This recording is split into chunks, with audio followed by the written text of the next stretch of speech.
Mic check, mic check, mic check. What's up, people? This is Sleeky Ratings here, coming back at you today with Cobra Kai, aka part 2 of my Karate Kid series. As I mentioned, part 1 was about the Karate Kid movies. Part 2 is going to be about Cobra Kai and a brief little talk about the new movie coming out. And part 3, I'm going to do the top 10 characters out of the whole franchise because there's a ton of people. That's a whole video within itself. So let's just get right into this. I'm going to keep it very plain Jane for each season as far as when I list them out. Alright, I'm not going to go into too much detail. It's going to be a little bit. If I miss anything, my apologies. Comment down below what I missed and what you thought was important should be in there. Also, I will be scoring them, aka rating them. I'm not ranking them in any particular order, meaning like I'm like, oh, hey, season 6 is better than season 5. I'm just going to rate them for each and give my overall impression of the whole thing. So let's just get right into this, alright? First, we're going to talk about season 1. Briefly, this obviously is the first season of Cobra Kai. This is about 30 years later from the Karate Kid movies in the sense of especially Karate Kid 1, where it's all about Johnny and Daniel, Miyagi and Kreese. Add about 30 years onto it, we have Johnny and Daniel who are technically grown up now. Daniel has his own car dealership. He's booming. Johnny... Just quit bitching at me.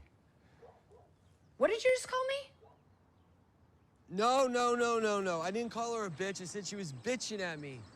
There's a difference. You're firing me because of that bitch? Johnny's Johnny.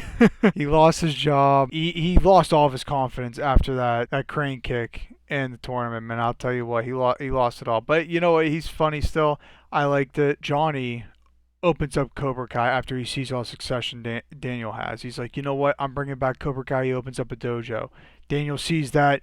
Tension starts sparking all over the place. They both actually get students underneath their wings. Johnny first recruits Miguel from his apartment complex and he starts teaching him. Daniel gets Robbie, aka Johnny's son, which that's kind of crazy. But what's cool is, and I thought this was kind of like poetic, ironic, whatever you want to call it. If you were, say, Team Daniel the whole time since the get-go, and you were like, oh, Johnny was bullying him, Johnny would be the bad guy, Daniel would be the good guy. It's funny because in this show, Miguel is the one getting bullied. Johnny takes him under his wing to teach him karate and how to defend himself, strike first, strike hard, no mercy, all that kind of fun stuff. Johnny's teaching the good kid, and vice versa for Daniel. Daniel would be the good guy, and he's teaching Robbie, the bad guy. Robbie, bad guy, because he acts like a juvenile, right? He misses school. He's stealing laptops out Best Buy, whatever. He's acting like a Geek Squad member, all that kind of stuff. Selling them. He's just doing like kid, juvenile type behavior. So it's very poetic and ironic that, you know, Miguel goes with Johnny as Robbie goes with Daniel. And you actually see their personalities change throughout the season as well, and they go back and forth. Miguel starts to adapt to that Cobra Kai way, like no mercy, whatever. And Robbie's like, nah, man, it's good, you know, it's the self-defense only. The All Valley tournament happens in season 1 between Johnny and Miguel, Hawk. Some of those characters are in it. Daniel at first drops Robbie because he found out he was Johnny's son. Then he helps him in the end. Unfortunately, Robbie loses. Miguel, Hawk wanted to play kind of dirty. Johnny didn't want them to play dirty. Kind of did. That's how they won. It is what it is. The beef between Johnny and Daniel is still there. The pro I gave this was that the nostalgia restarted, right? You got to think about this. Very rarely do you see shows that bring in the OG cast from the movies if they make a show, or vice versa. If they make a show and they make a movie, you very rarely see the OG cast come back. And they start coming back. And you will see that through a lot of these seasons. A lot of them come back, which is amazing because, again, I've never seen a show that just brings all these OG casts back. And if you guys do know something, please comment down below. Let me know so I can go take a look. But yeah, I mean, right off the rip, Johnny and Daniel, the actual actors from the 80s film, is in the show. That's amazing within itself. I mean, that's pretty freaking cool to see. And it's a good entryway to the whole series, right? They kept it very simple. The beef's still there from the first movie, as you saw. The resentment's still there with Johnny. They start getting kids underneath their wing. Cobra Kai start up. Daniel gets PTSD, whatever you want to call it. They go to the tournament. You think Daniel's going to win because he won the first one, but I like how the twist they do that Johnny basically made Miguel, Hawk, and them better Karate Kid fighters, right? Karate fighters, Karate Kid. You get my point, though. The con, this might be kind of silly, but I put it as a con. The crane kick, I said, should have been at the end of the fight. What I mean by that is in the tournament, Miguel does the crane kick because Johnny tells him to mock Daniel. He does that in like the first fight. They should have done it at the end fight to beat Robbie. That would have been kind of funny to see. But that's me kind of nitpicking. But overall, I gave this series I gave this season 8 out of 10. It was pretty solid. Let's go on to the second season. John Kreese is back. This dude just doesn't stop. Miyagi Dojo opens up. And it's in this second season we meet Tori. She actually joins Cobra Kai. She becomes friends with Miguel and all them. Daniel recruits his daughter, Sam, along with Robbie. Okay, Robbie's been training with him. So Sam used to train with him when she was a kid, but now she rejoins Miyagi-Do. So they have their dojo, they have their dojo. Well, the tension between Sam and Tori starts sparking, right? They start going, like, they start doing some slick moves at each other, that kind of stuff, right? Beef just starts to form. Then boys got involved, and then essentially what happens, the biggest thing, takeaway from this whole thing, there's a bunch of mini things that happen, a bunch of mini bullying things that happens at a clubhouse, that kind of stuff. But the biggest takeaway is the end, right? There's a huge school fight. Tori wants to beat the crap out of Sam. Robbie and Miguel try to break up the fight between them, thinking, hey, stop it. But then they think the other guy is joining the fight, aka there's miscommunication, so they start fighting. Hey! Settle down! I'm sure we can figure this out! Then it sparks this whole basically Cobra Kai versus Miyagi-Do right in the friggin' school. Actually wild. This is like blasphemy. But they start fighting. Long story short, this ends by Miguel getting yeeted over the railing and almost gets unalived by Robbie. And that's how it basically ends. Miguel ends up in a coma. Robbie dips out. Another big part of this is that at the end of that school fight, Johnny goes back to the dojo, his dojo, Cobra Kai, and like I mentioned, Kreese is back, and he kind of has been in the background because I really didn't talk about that much. He low-key was taking it over. And when that happened, when Miguel got tossed over, the students formed a mutiny, essentially, and kicked Johnny out. Don't know how they could do that, but they just did that. But Kreese was the whole time plotting to take over the dojo, like literally like with the bills, the lease, all that stuff. So he takes control. Johnny kind of walks in and gets ambushed and gets booted out, and that's how season 2 essentially ends. The pro I gave for season 2, I'm winging my seat all the way through, guys. I mean, the whole time, like, you could see the tensions building, the slick moves made at each other. The con, though, I did say I wish Johnny told Hawk and Miguel about his incident with Kreese. Because at the end of the first one, where they win, but they were like, hey, we know how to play dirty because Robbie has a hurt shoulder because Hawk lost his temper and, like, basically got disqualified because he busted his shoulder up. Miguel's like, oh, I could play on that. Johnny's like, no, don't do that. They automatically assume that Johnny did because that's his son. Robbie's his son. Miguel saw a picture on his fridge in his apartment. But the thing is, though, obviously we all know that Johnny did because Kreese wanted him to sweep the leg. And there's like flashbacks about that kind of stuff. I just wish Johnny told him that. He just kind of kept a very plain Jane, like, no, I just want you to be better, whatever. He takes him to the restaurant, all this kind of stuff. Takes Miguel, that is. I just think he would have told him, like, hey, no, my old sensei wanted me to sweep the leg, do all this dirty stuff, and I started doing it, and I realized all I'm doing is hurting. I'm not having a fair fight. So I kind of wish happened. But I gave it a 9 out of 10 still. Let's get into season 3. All right, now we're halfway there. So, let's set the scene. Miguel's in a coma. This is the aftermath of the fight. This is how it really starts season 3. Miyagi-Do gets mainly blamed for all this, because if you think about it, Robbie being a Miyagi-Do student just almost unalived Miguel. So Cobra Kai kind of looks like the victim. I think they're both at fault. I kind of get it, though, where the community's coming from. Miyagi-Do kind of started all this, even though they're all about self-defense, but that really wasn't. It is what it is. Robbie's running away from the law, and this is the first time we see Daniel and Johnny work together to try to find him. Long story short, Robbie getting caught by the police because Daniel and Robbie's mom set him up. Miguel wakes up from a coma. He eventually realizes Cobra Kai is just a bunch of meanie heads and was just like, hey, I'm leaving that, and he goes trains with Johnny again. Daniel at this point too goes to Japan because his actual company, his actual big boy job, LaRusso Auto, is plummeting because of that school fight. They're losing their car contracts, like through Toyota, Hyundai, whatever.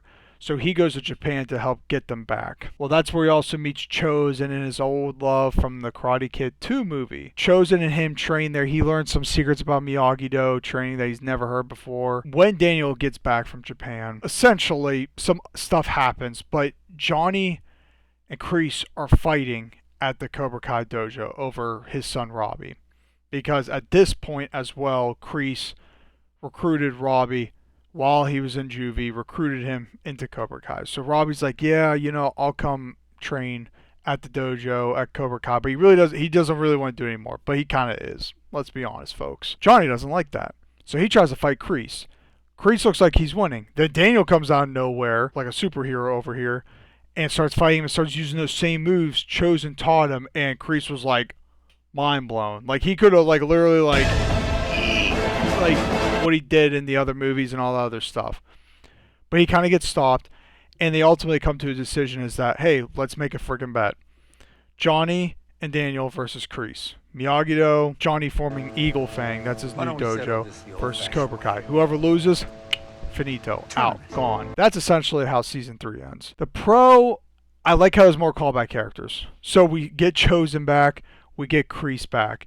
Kreese, the new ultimate villain. Chosen, he was a villain in the second movie, like I mentioned, but now he's like actually trying to help. I thought that was really cool. Con, because I mentioned about them, Johnny and Daniel doing the side quest, trying to find Robbie. Robbie's in juvie. He gets out. He joins Cobra Kai. Daniel goes to Japan. Johnny's going through like obviously like a traumatic moment, so he like becomes a drinker, all that stuff. He doesn't think he's gonna do it again. Miguel wakes up from his coma, retrains, all that stuff. I said there was a lot going on. Not saying it's such a big deal, but it kind of it's not going on a lot going on that it's like, okay, you're always on the edge of your seat, like a lot of action. It doesn't have to have action, no. But I'm just saying there was a lot going on and it was kind of overwhelming at certain points. So I gave it a 7 out of 10. It's not a bad season, guys. I'm not saying that, but like out of all the seasons, this is probably like the low point, I would argue. So let's get into season 4. Season 4 is a big one. So because of Johnny and Daniel forming an alliance and Kreese all by himself, he recruits his own people. Terry Silver comes back. I know. This is even a worse villain than Kreese. Like, this dude is a manipulator. He's cunning. He's a great villain. He's a great actor for it. But I'm just like, not a fan of him. But anyway, he comes back. In the beginning of the season, Daniel and Johnny split up due to training differences. And then they get to the tournament. They both rekindle because they realize, like, hey, we need to form together because, hello, you guys would be great together. It's their personalities that are colliding. You got Johnny, who's great at offense, and you got Daniel, who's great at defense. You feel like they would have a perfect team, but it's their personalities colliding because they think one way is better than the other. Brothers, listen up here. Both of y'all have great tactics. Why not combine together? And that's what we kind of see near the end of the tournament. I wish they would have fixed this issue earlier, but they're both super stubborn. It is what it is. I know I'm stubborn, but I think I would have put aside my differences if it's like, hey, my dojo is about to be closed down type of thing. One kind of cool thing we see is that we start to see Kreese trying to become a good guy, especially with Tori, because at this point too, he's trying to recruit Tori back.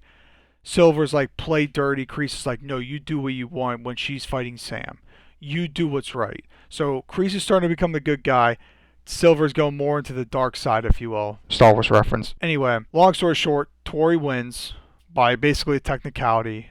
And we find out, Tori finds out specifically, that Terry Silver bribed the ref. That's unfortunate. So they were never going to win. At this point, too, Miguel flees to Mexico due to everything that was going on. He's trying to go to find his dad. That's why he flees to Mexico. Johnny realizes he messed up. Now, one thing I really didn't talk about is at this point, too, Silver beat up Stingray because Stingray wanted to rejoin Cobra Kai. So he beat him up and he came up with this huge plan. Silver and Kreese go to Silver's house to party essentially for winning the tournament. Because like I just mentioned, Silver beat up Stingray and he's like, you want to join Cobra Kai, you have to do this.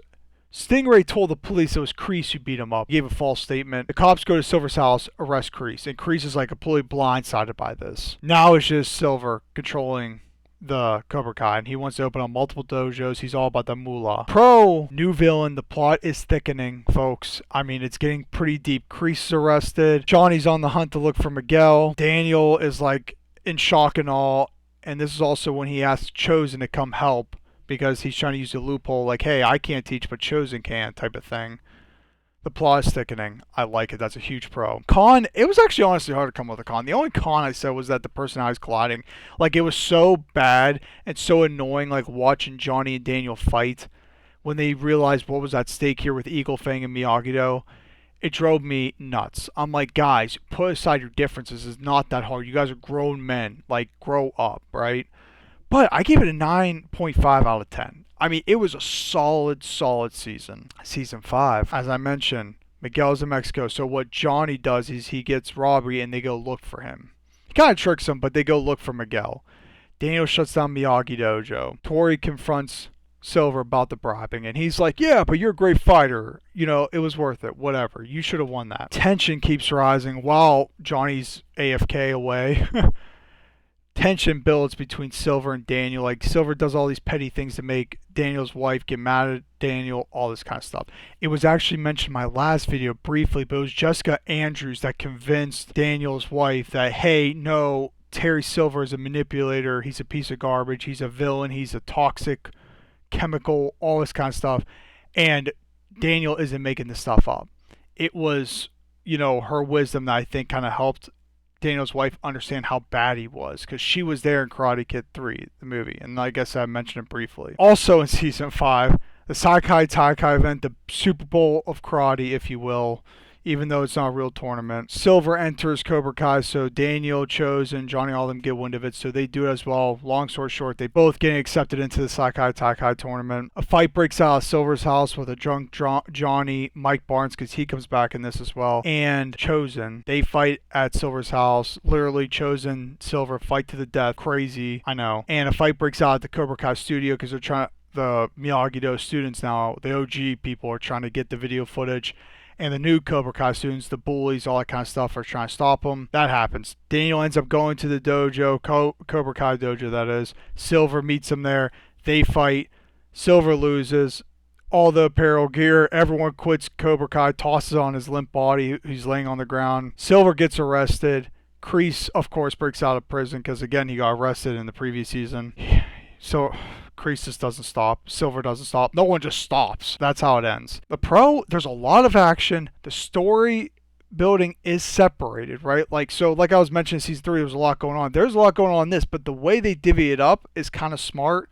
Like, the fights are kind of occurring at the same time. The beef between Silver and Daniel and his wife, like all that kind of going on, they kind of fit this a little bit better, I would argue. The Saikai Taikai tournament kind of briefly starts in here, but that's about it. I give it 9.25 out of 10, folks. Let's get into the last season. Season 6. It's broken into 3 parts. Part 1, the tournament is about to begin, basically. All the students go to Barcelona, and this is from dojos around the world. They go out partying. Mini beef is starting to happen. They start picking on each other, but of course that comes with the competitiveness, I guess. The tournament starts, so you got some mini fights going on. We get introduced some big characters. Quan, he's under Kreese's wing. We get Axel, Zara. They fight for the same dojo under Sensei Wolf.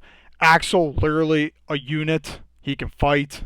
He's big. He's strong. He's fast.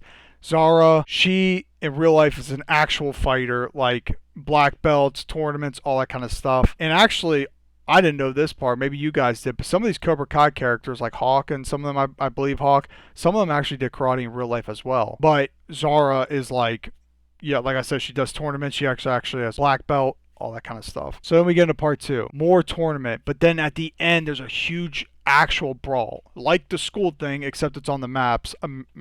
It's on the mats, ironically. And it's like no ref type situation. Like no whole bars. Like they're fighting to fight, actually, just because of everything. Quan actually dies, unfortunately. Like a knife falls on him. He kicks the bucket. Daniel tries to save him. That's basically how part 2 ends. Part 3. They revive the Saikai Taikai tournament for this go around, but they do it at the All Valley rather than Barcelona. So they go to California, they do it at the All Valley, the OG spot where this all started, because get it, it's ending here. Because of the way certain scores were going down, Johnny gets the Cobra Kai spot essentially and takes Tori and Miguel back underneath his wing. They fight. Tori originally wasn't going to fight, but Sam gave up. She backed out. She's like, this is not what Miyagi-Do or whatever was about. Backs out. Tori and Miguel step up to the plate. And they tie it up, and it boils down to Sensei Wolf versus Sensei Johnny. This is a pivotal moment because Johnny was about to do the same nonsense he did in the first movie that made him lose. With the wisdom of Daniel using Johnny's method and vice versa and stuff, it's really cool how they did it. Like he was about to step up when it's about to start for the last round between him and Sensei Wolf, but he took that step back like he didn't do in Karate Kid 1. A really cool callback. Sensei Johnny wins. And he gets to hold the Taikai trophy. He wins it for Cobra Kai. They won the tournament. Awesome. Daniel's even wearing Cobra Kai gear, which I didn't think I'd see since Karate Kid 3. And then after that, they get into a montage of endings, right? Like what Miguel and Sam do, what Hawk and Dimitri do, go to college. Tori and Robbie get sponsorships, and they're like doing the whole karate thing with their sponsorships. It's kind of cool. There's a bunch of cool stuff going on, but the way they do it in a montage style, like wrapping up everyone's life. Pro for this season, very suspenseful, cool flashbacks. Like I said, with Johnny on the mat and stuff, and they flash back to the first movie. Cool montage. They did an amazing wrap up. Honestly, guys, I kind of like teared up a little bit at the end. Like the way they play the montage, the music, all that kind of stuff. It was awesome. The only con I said, and this is just me being petty, the only con I said was that I wish. So at the end, you have Johnny and Daniel talking about Daniel's son on how they want him trained. Because what they both decided as dojo senseis, they're like, hey, if you're going to be part of Miyagi-Do, you're going to be part of Cobra Kai. Cobra Kai is going to teach you offense, Miyagi-Do is going to teach you defense. Like I said in the beginning of this video, guys, that's how it should have been from the rip. But it didn't. But luckily we got to this point. So they were talking about his son. Johnny goes to use the restroom, so Daniel is trying to grab a fly with chopsticks. Johnny comes back eventually and squishes the fly with his hands. I thought that was kind of funny, but what would have been really cool, because they're coming out the movie, and I'm about to talk about that in a second, because they're coming out the movie, when Daniel was trying to grab the fly with his chopsticks, it would have been cool for Mr. Han, aka Jackie Chan, to step up and like grab it, smash it, whatever, and just say, hey, what's up, and just dip out. Daniel not knowing who he is. Because Daniel and Mr. Han are in the next movie. So that would have been like a cool entryway, if you will, for both the characters to like actually meet, like really briefly and just dip out. I don't know. You guys let me down below what you think of that. I just thought that would have been a really, really cool like intro to the movie that's coming out here shortly. I gave that season a 9.75 out of 10. It's borderline perfect. I only docked it because of that con I mentioned. Again, that's me being petty, but like that's something that would have been so cool to see. Overall, I'm giving this a 10 out of 10 show. I rarely ever hand out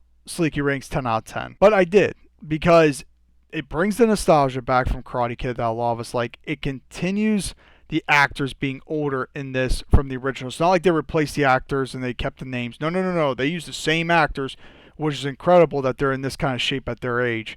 Not saying they're super old, but you know what I mean. Overall, 10 out of 10. Can't say anything else. Like, I definitely recommend you guys watch the show. Now, granted, I have seen some things online.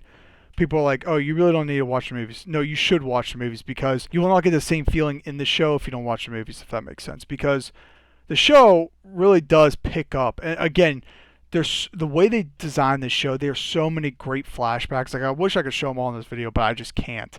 But they have so many flashbacks to the OG movies that it's really cool to see. Let's get into Karate Kid Legends. That's a new movie coming out in May 30th. You know, we have a trailer out. Watched it. Granted, creepy music in my opinion. Like, I feel like that's a borderline horror film type music to use, but they did. I think it's going to be kind of cool to see. I know that integrating Kung Fu and karate, because Mr. Han taught Kung Fu, whereas Daniel's going to teach karate. But that kid who's going to be in it, that's going to be a powerhouse. He is going to be unstoppable. Possibly. We'll see. I'm going to go see it in the theaters when it comes out. I know I will, and I'll be making a video on that, so make sure to just stay tuned for that. Let me know what you guys think about this video. Comment down below whether or not you agree, disagree. Comment down below which is your favorite season of this whole show. Me personally, I think I might have to give it the 6. I know I'm like a huge OG guy. I'm like, oh, first is always best. But like I said, guys, in my previous video, that's not always the case. And this 6 is solid. I really like 6th season a lot. It's broken down in 3 parts. You get a lot of episodes of it. Whether or not I'm a huge fan of breaking into different parts is a different story for a different video. But yeah, comment down below what you guys think. Comment down below if you have any ideas you want me to go take a look at, movies, TV shows, what have you. Make sure you hit the subscribe button and that bell to be notified about future videos coming out. I would greatly appreciate it, and it supports the channel. You take care, guys. I'm out. See ya.